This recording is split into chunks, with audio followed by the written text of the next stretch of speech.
आज मो सान भाईर खुशी कहले न सरी। तो hello friends, welcome back to my channel. तो मु आज सकाळु पळी आसଥିଲି गछरे पानी देवा पई। तो मु एठी गछरे पानी दे सारला परे तो मु एठी चुट्टी खोलिकी रखिଥିଲି। एते गरम होची मुहरे व्रण बाहरची तो मु ताको बांधी देइଥିଲି।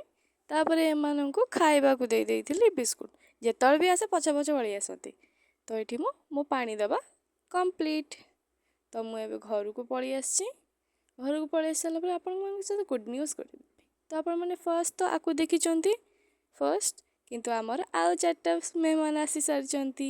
तो ये हेले दी जण आउ आउ ए माने हेले आउ दी जण। तो एमानक सहित किछि समय खेलिबा परे मु पळी आसतिली घर को। तापरे आसिकिना भोक बहुत जोर लागितिला। तो आसिली खाइबा पई, किंतु खाई कोन हबो, काम पड़ी गला। चलो काम कौन है ना परिबा कटा।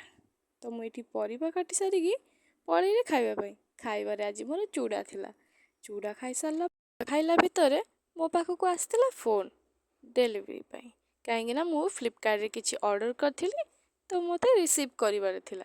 तो मु एबे चलची। तो एठी मु पळे आसची पार्सल नेकी। पार्सल आनिबा सकाजे मो सानो भाई आसिकी बसी जाइछि। 2 दिन हेलाणी मो मुंडो खराब कर साइलाणी पार्सल केबे आसीबो कासीबो। काहेकि ना तार एथिरे ड्रेस आसीछि। तो बहुत भलो क्वालिटी देखु नांती से आगतुरिया ही पेंदी की देखि देलाणी ठीक अछि कि नाही। देखु नांती केते खुशी।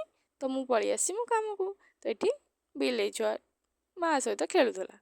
तो मु घर को पळी आसला परे मोर आज सूट थिला किछि रील। एठी मु साड़ी पेंदी नेइछि। बहुत कष्ट रे साड़ी पिंधिछि। अनेकटा कष्ट के जानी केमिति समस्त साड़ी पिंध दउछनी।